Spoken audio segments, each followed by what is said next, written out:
পয়সা সম্পদ bank balance এই আছে, আপনি আমারে হিসাব কইরা বলে দেন আমার উপরে যাকাত ফরজ কিনা, হজ ফরজ কিনা, কোরবানি ওয়াজিব কিনা। তাইলে সহজ। প্রত্যেকে যদি নিজ নিজ দায়িত্বে আন্তরিকভাবে পুরুষ নারী এই বিষয়টা গুরুত্ব দেয়, সহজ। প্রত্যেকের জন্য আখিরাত সহজ হয়ে গেল। আমি যদি ইচ্ছা করে, আমি সব সময় বলি, চোখ বন্ধ করলেই ঝড় থামে না। অর্থাৎ ঝড় তুফান আসতেছে, কেউ যদি বলে চোখ বন্ধ কইরা কই না, যেহেতু আমি দেখি না তাহলে তুফান হয় না, বুঝি আপনি দেখেন না দেখে তুফান হয় না। আপনি চোখ ইচ্ছা করে বন্ধ করে রাখছেন দেখে না তুফান দেখেন, তুফান তো হইতেছে। তাহলে আপনি যদি বলেন আমি বুঝি না, তাই এতেই শরীয়তের মাসআলা আপনার থেকে রহিত হয়ে যাবে নাকি? কথা বলেন না কেন? শরীয়তের হুকুম, কবরের বিচার, আখিরাতের বিচার কি মওকুফ হয়ে যাবে নাকি? পুলিশের বহু আইন, ট্রাফিকের বহু আইন, ট্রাফিকের আমি জানি না, কিন্তু আমগরে যে ঢাকা চিটাগাং চলতে গাড়ি পুলিশ ধরে, বলে বুঝেন না আমার কথাটা, যে এটার এই সমস্যা, এটার এই সমস্যা। তাহলে আমি যদি বলি যে ভাই আমি তো আপনার এই সমস্ত আইন জানি না, তে হে আমার আপনি যেহেতু জানেন না তা আপনি জানগা। কথা বলেন না কেন? তাহলে আপনি জানেন না কেন, এটা আপনার সমস্যা। এই জন্য আমাদের সমাজে এটা নিয়ে খুব গাফলতি। কিছু দান সদকা, একটা ফ্যান দিলেন, 2 কাতার টাইলস দিলেন, কোনখানে 5,000 টাকা দিলেন, এটা একটা দান, এটা সাদাকা। কিন্তু হজ, যাকাত, কুরবানি এটা ফরজ ওয়াজিব, এটা ভিন্ন বিষয়। আপনার ওই 5,000 টাকা দিয়া 10,000 টাকা দিয়া চাইেন, এটা আদায় হয়ে গেছে, এটা মনে করবেন না, এটা পৃথক আমল, গুরুত্বপূর্ণ, ফরজ ওয়াজিব। এক্ষেত্রে গাফলতি করা কোনোভাবেই উচিত না। আমাদের সমাজে এই হজ এবং কোরবানির ক্ষেত্রে সীমাহীন গাফলতি। কিছু মানুষ বাংলাদেশ থেকে হজে গেছে, মনে করেন যাচ্ছে, আমরাও যাবো ইনশাআল্লাহ, আল্লাহ চাহে তো 28 তারিখ আমার ফ্লাইট। তো কিছু মানুষ মনে করেন 80,000 মানুষ এবছর বাংলাদেশ থেকে মনে করেন হজে যাচ্ছে। তো সারা বাংলাদেশ থেকে কিছু মানুষ হজে গেলেই হজের হুকুম আদায় হয়ে গেছে, বিষয়টা তো এটা না। এটা তো জানাজার নামাজ না। তাইলে যার উপরে হজ ফরজ তাকে বুঝে শুনে, তারে জেনে হজ করতে হবে। আমাদের সমাজে আমরা হজটাকে বানায় নিছি অবসরকালীন আমল অথবা আমার মনের চাহিদার আমল। অর্থাৎ ছেলে সব বিদেশ কিংবা দেশে কোনো কামে লাগাইছে, মেয়ে বিয়ে দিছে, বিল্ডিং করছে, জমি কিনার টার্গেট, জমি কিনছে, 14 গোষ্ঠীর যত কাম শেষ। এখন বুড়া হইয়া গিরাগাড়ি জোরাজারি ছেড়ে দিছে, অসল বুড়া। এইবার সে মনে মনে আশা করে রাখছে, যদি ফুতে বিদেশতে টিয়া ফাটাইয়া দয়া করে যদি হজ করায় তাইলে হেবড়া হজ করব, আর নাই তো উনার উপরে হজ। আহা! অথচ এই মিয়া গত 50 বছরে 3টা ছেলে বিদেশ পাঠাইতে গিয়া 3 বারও 36 লাখ টাকা ব্যবস্থা করছে। বাড়ি জমি কিনতে, বিল্ডিং করতে সব মিলাইয়া 30 লাখ 40 লক্ষ টাকা খরচ করছে। রাস্তার লগে জমি কিনছে, সব ব্যবস্থা করছে। আর নাফরমান যখন আল্লাহর ঘরের হজ্জের কথা বলা হয়েছে, এবার কুমায় না, হুজুর ইডি আমরা রেডি হইতো না। আচ্ছা যাক, যদি আল্লাহ ফুতের আল্লাহ লোয়ায়, ফুতে যদি দয়া করে পাঠায়, হ্যাঁ তাইলে গেলাম, না এলে আর কি করার আছে, এতেই শেষ হয়ে যাবে আখিরাত। আচ্ছা আমি একটা উদাহরণ দিই, এই রাতে এত লম্বা মাসআলা বলা সম্ভব না। আমি একটা উদাহরণ দিলে আপনি মিলাইবে সহজ।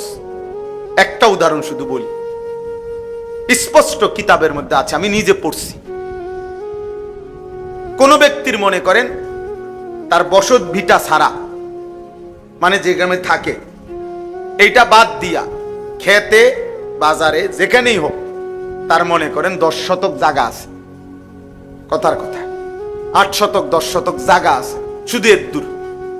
এখান থেকে যদি কিছু অংশ জায়গা বিক্রি করে 3 শতক 4 শতক, তাহলে হজের টাকা এবং হজের সময়কালীন পরিবারের স্বাভাবিক খরচের টাকা ব্যবস্থা হবে, আর ফিরে আসবার পরে বাকি যে দূর জমি আছে ওই বাকিটা ওইটা দিয়েই ইচ্ছা করলে তার সংসার চলবে। কথা বুঝছেন কিনা? এই অবস্থায় আমি আরো ভাঙ্গা বলি, মনে করেন 10 শতক জমির মধ্যে তো হজের টাকা হইল সর্বোচ্চ ভালো মিডিয়াম মানেও যদি কেউ প্যাকেজে হজে যায় 6.5 লাখ টাকায় যথেষ্ট এখন, তো 6.5 লক্ষ টাকা। আর মনে করেন 1.5 মাস বউ বাচ্চা পরিবার সংসার চলতে গিয়া ধরেন আরো 1.5 লাখ টাকা, তো কত হইল? 8 লাখ টাকা। আপনি ধরেন 10 লাখ টাকা, ঠিক আছে নি? তো 10 লক্ষ টাকা। তো মনে করেন এই 3 শতক জমির দাম হইল 9-10 লাখ টাকা, 3 লাখ টাকা করে শতক আমি ধরলাম আর কি। আচ্ছা, আর বাকি 7 শতক 6 শতক জমি যেটা আছে এইটা দিয়ে ইচ্ছা করলে তার সংসার আইসা চলবে।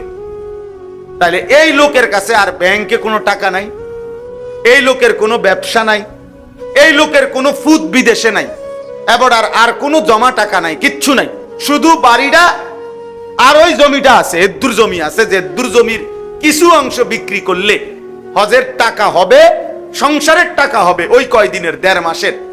আর আসার পরে শুধু একটুর জায়গা, বাকি জায়গাটা দিয়ে ইচ্ছা করলে তার জীবন সংসার চলবে। বিশ্বাস করেন যদি আর কিছুও না থাকে, বাজার ব্যবসা দোকান বিদেশ টাকা আর কোথাও কোনো টাকা নাই, তাহলে এটুকু জায়গা থাকার কারণেই নিঃসন্দেহে এই ব্যক্তির উপরে হজ ফরজ।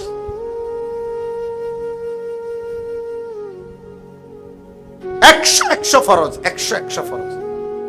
এখন এই বুড়া নাফরমান যদি ইচ্ছা করে চোখ মুচ্ছা, আপনি বুঝেন না, আপনি চোখ বন্ধ করে লাইছেন, হ্যাঁ আপনি বুঝেন নাই, আপনি ভূতের বিদেশের টিয়ার লাগিয়া বইয়া রইছেন, অথবা ইচ্ছা করে দুনিয়ার সমস্ত কিছু করতে গিয়ে টাকার ব্যবস্থা হয়েছে, আপনি হজ করলেন না, তাইলে মনে রাখবেন যদি এই অবস্থায় এমন কোন বয়স্ক লোক মৃত্যুবরণ করে, তো আল্লাহ রাসূল বলছে তুই কি ইহুদি মরলি না খ্রিস্টান মরলি, আমি নবী জানি না, যা।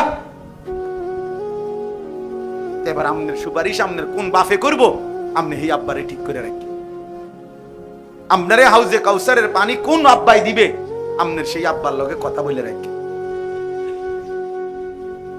এখন বলেন এই কথা চিন্তা করলে আমাদের সমাজের কি পরিমাণ মানুষের উপরে হজ ফরজ? কথা বলে না, আপনারা কোন কথা কোন না কেন চাচা,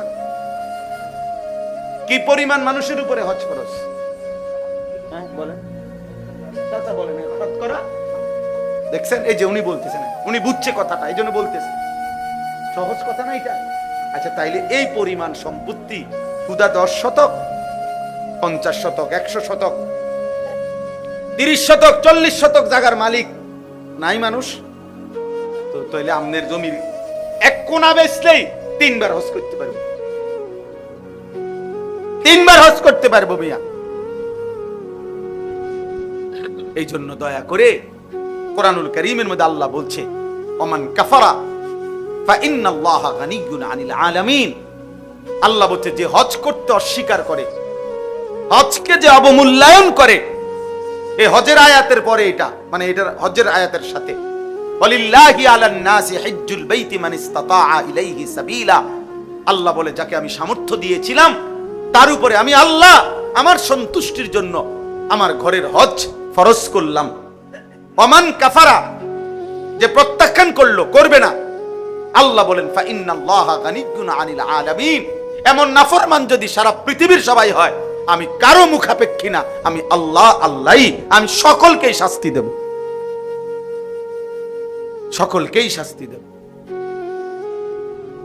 তাইলে এই বাংলাদেশে একবার একজন নামধারী এক ব্যক্তি, মনে আছে কিনা বিগত ফ্যাসিস্টের আমলে এক জালেম ক্ষমতার সামান্য কিছু পেয়ে অহংকার করে আল্লাহর ঘরের এই পবিত্র হজকে অবজ্ঞা করেছিল, বিদ্রুপ করেছিল বাংলাদেশে।